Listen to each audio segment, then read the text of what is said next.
नमस्कार दोस्तों। एक पंडित था। वो तीरथ जा रहा था। उनके पास 10,000 रुपया था।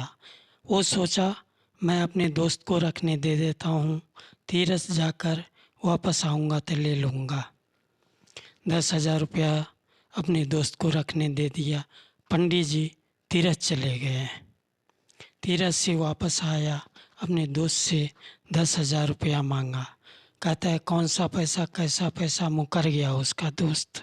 पंचायत बिठाया पंडित जी। पंचायत में कहा पंच लोग, अपने बेटा को सर पे हाथ रख कर बोल, 10,000 रुपया दिया हूँ, अगर झूठ बोलूँ तो मेरा बेटा मर जाए, सच बोलूँ तो मेरा बेटा न मरे। पंडित जी अपने बेटा को सर पे हाथ रख कर बोला, मैं 10,000 रुपया दिया हूँ, सच को दिया हूँ, झूठ बोलूँ तो मेरा बेटा मर जाए। पंडित जी को बेटा मर जाता है, सच कहते हुए भी बेटा मर जाता है।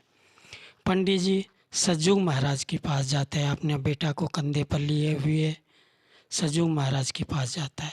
सज्जू महाराज को कहता है सच कहते हुए मेरा बेटा क्यों मर गया।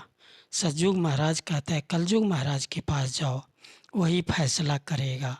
कलजुग महाराज नदी में नहाने जा रहा था और कहा सच कहते हुए मेरा बेटा क्यों मर गया। कलजुग महाराज कहा क्या हुआ। कहता है 10,000 रुपया दिया था और मुकर गया, नहीं दे रहा है, अपना बेटा को कसम खाया और मेरा बेटा मर गया। कहा 10,000 के बदले आप जाकर बोलना मैं 20,000 रुपया दिया हूँ, फिर से पंचायत बिठाना। फिर से पंचायत बिठाया। 2 दिन मरे हुए बेटा को हो गया। लोग कहा 2 दिन हो गया। फिर से कहा उस दिन याद नहीं रहा, झूठ बोला गया, आज मैं सच बोलूँगा। फिर से पंचायत बिठाया। सब लोग आया, अपना बेटा को सर पे हाथ रख कर कहा झूठ बोलूँ तो मेरा बेटा मरे रह जाए और सच बोलूँ तो जिंदा हो जाए। पंडित जी कहा मैं 20,000 रुपया दिया हूँ, सच बोलता हूँ, अगर झूठ बोलूँ तो मेरा बेटा मर जाए। पंडित जी को बेटा उठकर बैठ गया, खड़े हो गया। कहा पिताजी ये सब क्या हो रहा है। जिंदा हो गया उनका पंडित जी को बेटा। पंडित जी खुश हो गया और 20,000 जुर्माना लग गया उनके दोस्त से।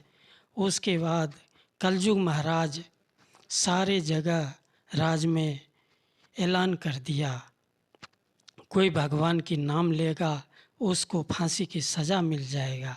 एक साधु सोना भागते भागते बहुत पहाड़ की गुफा में चला गया, बहुत दूर जंगल में, और वहाँ जाकर भगवान की भजन करने लगा। वहाँ कलजुग महाराज